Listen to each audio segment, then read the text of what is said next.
Greetings and welcome to the official launch of the Octopus Movement Podcast, where we highlight nonlinear thinkers from around the world and discuss their connection to the human mycelium in the effort to solve the world's seemingly unsolvable problems. I'm your host, Grant Harris, a fellow nonlinear thinker, consultant, board member, and author of Unlocking Diversity, Equity, and Inclusion for Success. And today I have the pleasure of interviewing a very special guest, Els Van Noorduijn. Els is a former Dutch and Olympic shot put champion and a visionary for bridging traditional practices with innovative solutions. We'll discuss her journey of creating sustainable and inclusive environments for future generations, how nonlinear thinking drives her, the role of education in creative problem solving, and the importance of the human mycelium in spreading innovative ideas globally. We only have 30 minutes, so let's dive in. Hi, Els. So glad to have you. Thank you so much, Grant. I'm happy to be here. Awesome. So can you give us shed a little bit of light about your personal story and give us an experience where your nonlinear approach, your creative problem solving led to a breakthrough or a significant impact? Yes, I can. I started with my sports career. I was suddenly a champ of Holland. And then they sent me away as a much believer sporter with a lot of talents to East Germany. So I was training and teaching by a professor behind the wall because I was very fast. And in Holland, they didn't know what to do with me because I'm quite different than other people at that time. And in East Germany, they were very happy that I was thinking bright, that I can do things very fast. So then after 2 years, my coach, Professor Bouwersveld, asked me, do you like to go to the Olympic Games? I said, well, that's a nice surprise. Let's go. Let's do it. And I, at the Olympic Games, a finalist, and I was, I suppose, the best of the whole world. And I had only one country from East Europe before me. And after 10 years, I know that they were using doping.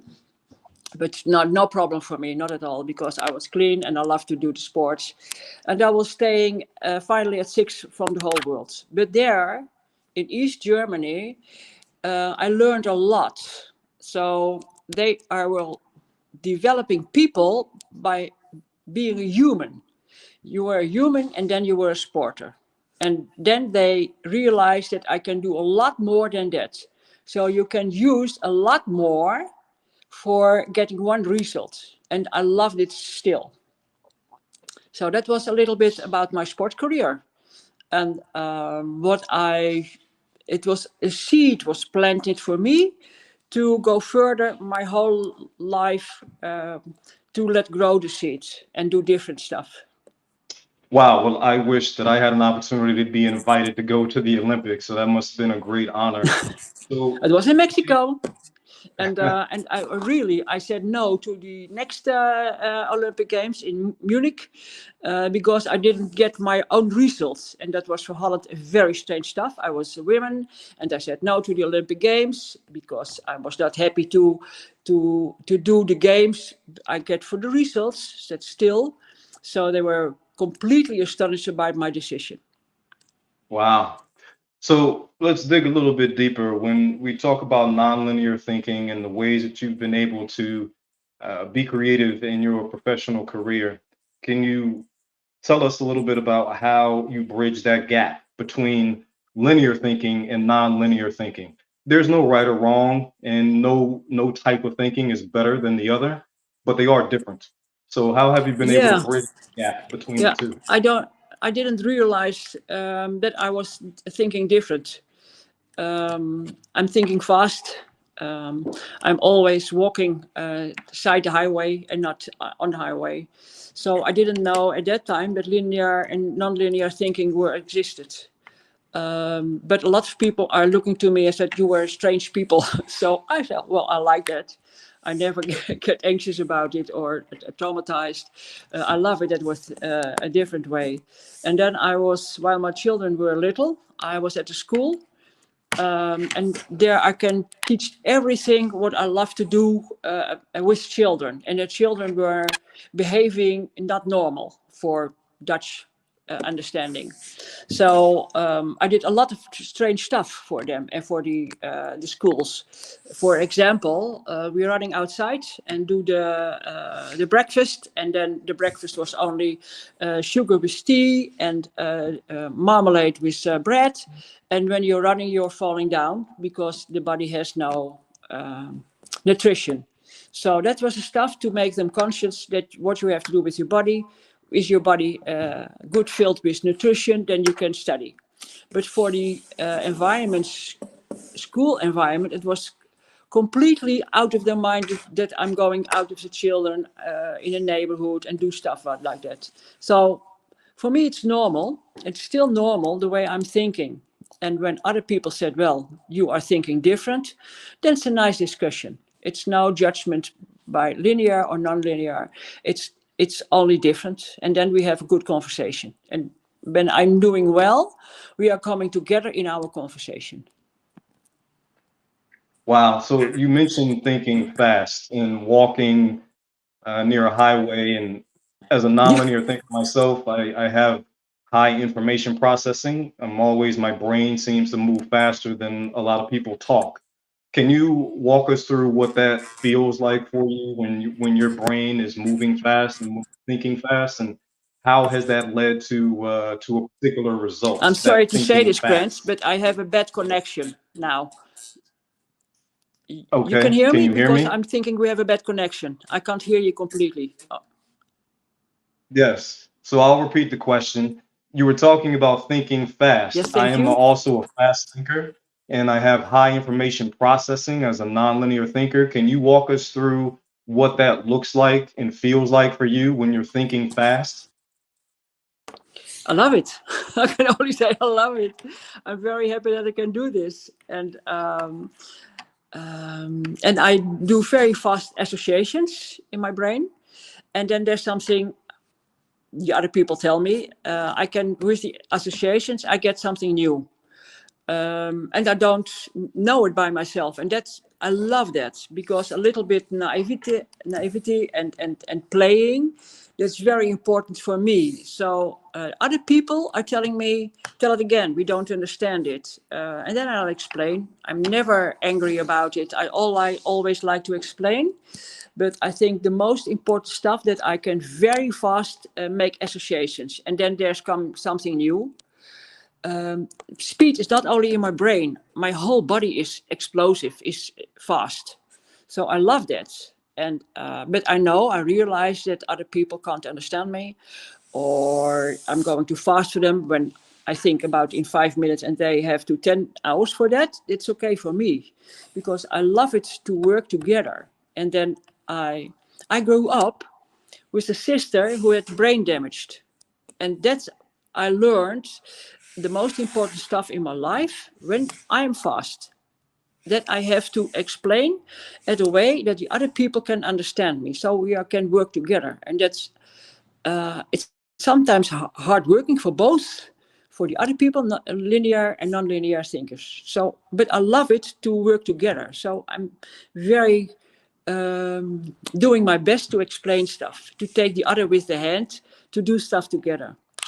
But it was by my sister, thanks to my sister. Is your sister younger or older? My sister was older, and while she was brain damaged by an illness, and I was very fast. I was 100 times faster than my sister. But she invited me to get along with her, to explain stuff, to do things together. And therefore, I always learned, and it's no problem at all, that I had made a step. It was not possible for her. So I told my mother once, I have also do this, and sometimes I don't like it. And my mother said, yes, it's necessary. You can make the step, and she not. So therefore, I'm always making the steps. No problem at all. I love it. So you mentioned something in the way that you were thinking about working with people and having Yeah. patience with people to explain the way that you think a little bit differently. So the octopus movement and the human mycelium, about the mycelium of network and connecting, like brain synapses connect. So talk to us a little bit about how you have been able to work with people on a large scale, similar to how the mycelium kind of grows throughout that network to help them understand you and you also understand them. Tell us about that people connection. Yeah, but first I like to say something. When I'm working with also the same people with high speed or thinking different, so I love it. But the energy is so high that you have to take care of yourself, because the body is not always able to get the big energy that is coming. And when I work a lot with people who has no speed as I am, and then I in a play, literally a play. We all have the play part because we were little children, so everyone can play. Everyone can a play without rules, a play together, a play alone, but not a game. A play is for me that's coming up with almost a little rule or not. Rules are changing, and when the energy is high at such a play, then it's over. And in a play, you are examined, you are curious, you are looking different, you are changing. And when you are changing the play, then you're changing by yourself. For me, I believe that I am my body and not my head. My body has a lot more intelligent systems than my head, but it works together. You need all those parts. But for me, from the sports world, I am my body, and that I know a lot about it. So that makes me also different for people who has no idea that they are the body. But I'm always, not always, that's a lie, but most of the part I can take people with me in a play, and then we are playing together, and then I'm a loser in play, always. I can't play only at my way, but it's difficult together. And then we have laugh, and humor is the most important thing to coming together. I'm answer your question, Grant? Yes, thank you very much. So in terms of the work that you've been able to do outside of sport, there's always a problem. And part of the goal of the octopus movement is to help solve the unsolvable. So tell us about a problem that you've experienced in your time that either you were able to solve and you moved on to something else, or something that you're still working on and you see it as a global scale that you apply your thinking to. Oh, it was a lot of questions for me. Where I'm busy now, I write articles in Dutch and podcasts in Dutch about play. And now I'm doing research for myself, while I'm thinking that in the play are existing emergency. That's a way of creating a new stuff. For example, when you're baking a cake, then you have the ingredients, and when you have a cake, there are no ingredients. In a play, it's the same way. In a play, there's something new, and that's changing you. So I'm doing research at that level, and how you can use it in organizations to get change organizations. The change is not a good word. I'm like to bring an organization in a movement. The movement is ongoing, and it stays. And when you have a change, it stops again. And I'm not from stopping. So it has to be in a movement. So that's what I'm doing in research at this moment.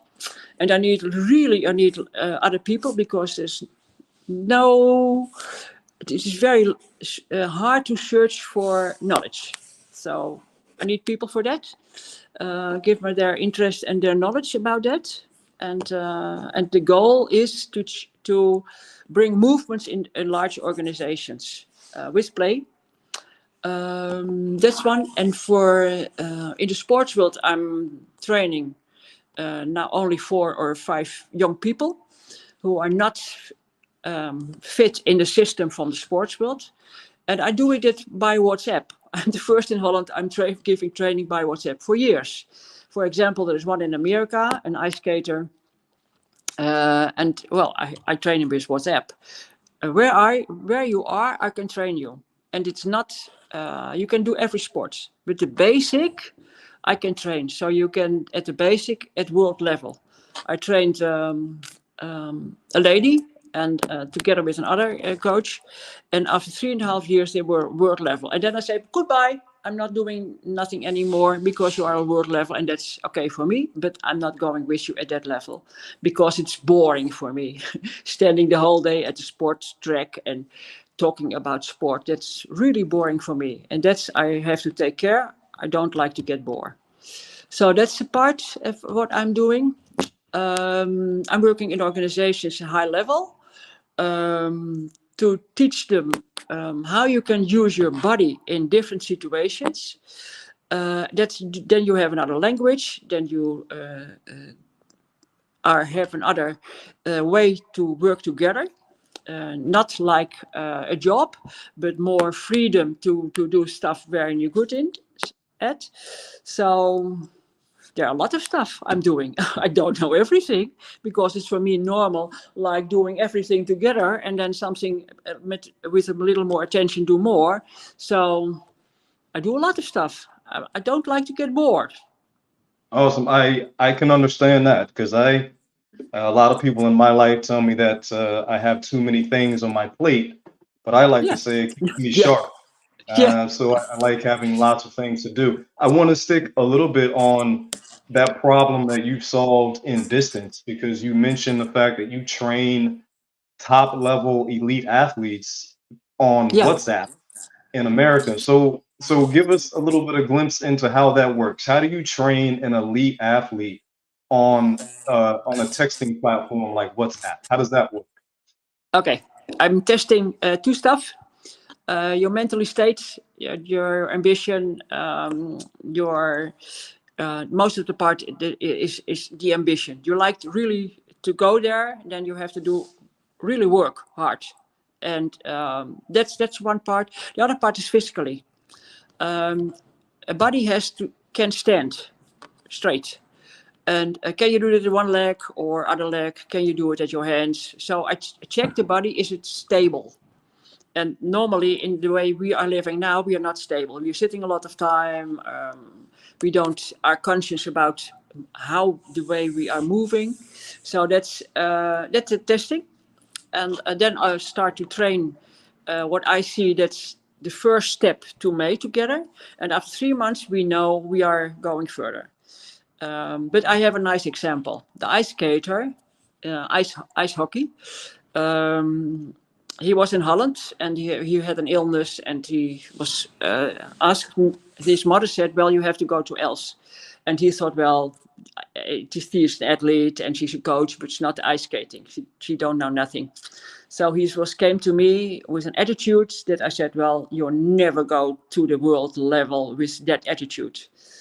And so I don't train you. I don't like it, this attitude. And then I explained to him immediately how I'm working with coaching. Mentally stuff, physical stuff, human being. You have to get all the knowledge because you are on the field and not me. So it's not about me, but about the other. And then he said, well, can I train still with you? And I'm training him a year.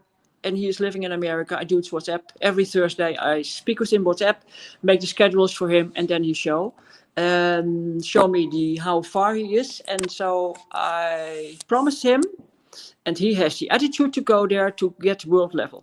But I know that when he is for me an 8, then he is growing by himself to world level, and then I'm letting go. And he can do everything without me. So that's the way I love to train. And they're coming from me with 17 years old. And then most of the time it is till 20, 21. And then I say, well, you can do it by your own. That's very important for me. You don't need me at world level. It's Wow. explaining. It's quite a story. I mean, every athlete, every sporter has his own story. I was a tenniser, a girl, and they had no character for winning. So I trained her now for 2 years, and most of the time I trained her character. And the physical part, she loves it, but the character to win, that's the most important stuff. Oh, I would agree that your attitude and approach to life is more important than anything else that you could put into it. I want Yeah. to, as we wind down, I want to revisit your focus on the body and the focus on movement and play. So I've been researching lately and working with counselors and talking about somatics and how the body connects to the ground, it connects to the environment around you. So can you talk a little bit more about how you have been able to connect your body to the environment around you and that they interconnect and interplay? Oh, you are asking very interesting stuff, and how I can explain it to you in a few minutes. For me, everybody can move lightly, fluently, and rhythmical. And rhythm is the most important stuff. Hard and long is rhythm. Is your rhythm. We have it all. So when you are looking to children, they are moving light. It's always very nice to look how they're playing, how they run. So we have that all in our body. But what's happening, that the world is coming with a lot of stuff, judgment, school, whatever. And then we forget what we can. Everyone can do this. For example, when you are sitting now with a heavy feeling in your whole body, feeling it's heavy, and when you are feeling light, because the body loves to feeling light, then you are looking around, then you can see more, then you are getting happy. Then everything what belongs to feeling light, feeling fluently, is coming to your body. It's not a real problem. You can only switch in language. There's only one word where the body is react on. That's light. When you are walking and you are telling yourself, well, walking light and I'm fluently, then after 1 minute, 2 minutes, the body is doing this because the body loves it. But that's the most important stuff for the brain, for everything you can do. When it's heavy, you are only look to the table. You can't see further. You get ill from looking further.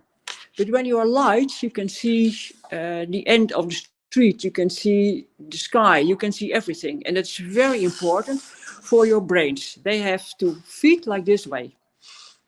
For this is the basically. Everything what you are doing, when I'm sitting here, I'm sitting light. I realize that my English is not so well when I speak the whole day English, but I'm feeling light, so it's coming. I'm not trying my best or something like that. It's coming. It's come for me at a very easily way. So that's when you has your body in that state of mind, you are spontaneously. Spontaneously for me is that somewhere in my body, my brains and my intelligence that are in my body are connected at a way that surprised me every time. And for me, is the body has three intelligence systems: the visually, the motorical intelligence, the visual, how do you call it? Everything that you know, your body has to know about your body. Then you have the social intelligence and you have the emotional intelligence. That's in your body. And in the brain are only the thinking part, the rational part. So, but it has to be connected, and only the spontaneous way, light, rhythm, fluently, is coming together in that part. And then you will be surprised. Everyone will be surprised. What are you talking about? There are associations. There's a lot of stuff coming that you only have in that state of mind. And you can train it. You can really train it by singing, by looking art, by doing stuff that's inconvenient. That you said, oh, what I'm doing here. Then you have to work hard in the whole body. Your brains, your body have to work hard. So it's very important to place yourself in situations that are inconvenient to you. So then it's working hard for you, and then you think different. That's very, very important for me. I'm giving you an Wow. answer at your question. Yes, Els, thank you for connecting those dots and helping us understand the connection between the body and the brain. Oh, so you So are we have the connection is bad again, Grant. Please, yeah, can so you repeat your we have question? 5 minutes left. Can you hear me? We have 5 minutes left, and in that time, I'd like to ask you what practical steps do you think that listeners can take to embrace their own way of thinking, their own nonlinear? What practical step could you provide for them? The practical steps to come in that state of mind? Yes. Yeah. Okay. I can't stand up now, but when you stay straight, and then you are feeling your foot, not grounding.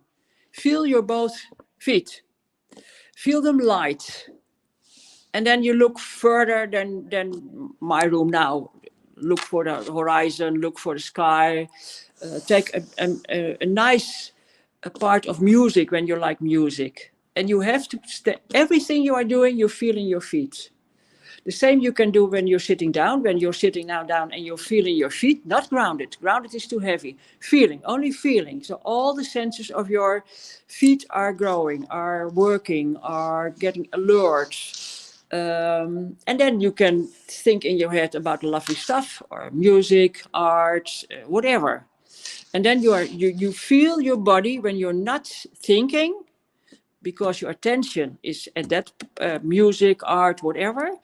Then your body getting different, in a different state of mind. And when you are really trained it's for me working all the time. And when I'm heavy because I think, oh, it's not good, then I only have to say to my body, light, fluently, and then my body says, oh yes, and then I'm thinking different. So it has to be a little bit training, but not training the hard way, not continuously, but a trigger, like 30 seconds. And then when it's not Right. working, it's okay. It will come. The body has to change stuff. So it will work after, I don't know, 10 Excellent. days. And then you're Okay. thinking, what's happening to me? It's nice feeling. You're sleeping Yes. better, you are eating better. It's nice. But you have to train it a little bit. Excellent. Thank And you, I Els. train that, I mean, that needs some consciousness. You have to be very conscious about the richness that your body have. So your body can do a lot of stuff for you. Yes, awesome. Thank I you give me for some training explaining events. that We are organized so some in big depth. Yeah, you give me event. some We training. organize big Yeah. event, and then I will train you. Oh, yes, train me. Thank you. Thank you. So, how can our listeners get in touch with you, Els?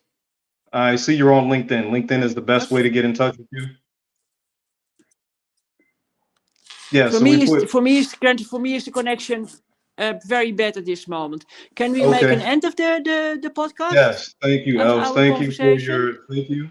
We'll let you go. I'll stay on, but thank you very much for your time. I appreciate you sharing your story about how you connect the mind and the body. Thank you, Els. For questioning, but Grant, when there are questions about what I'm telling you, Perry has all my Yes, we how do have you your call it? My contact address, my information. telephone numbers, my Excellent. Thank mail you. address. Yeah. So when there are questions, they can ask me. Yeah. Yeah. So, to our listeners, thank you very much for tuning in for the first episode of the Octopus Podcast. If you have questions or feel inspired to join the movement, please visit octopusmovement.org for more information. Remember, there is potential on each side of each of you. Embrace your unique way of thinking and join the movement. I'm Grant Harris, your host of the Octopus Movement Podcast. And until next time, keep thinking. Thank you, Els. Thank you too, Karen. It was a pleasure to me. Bye.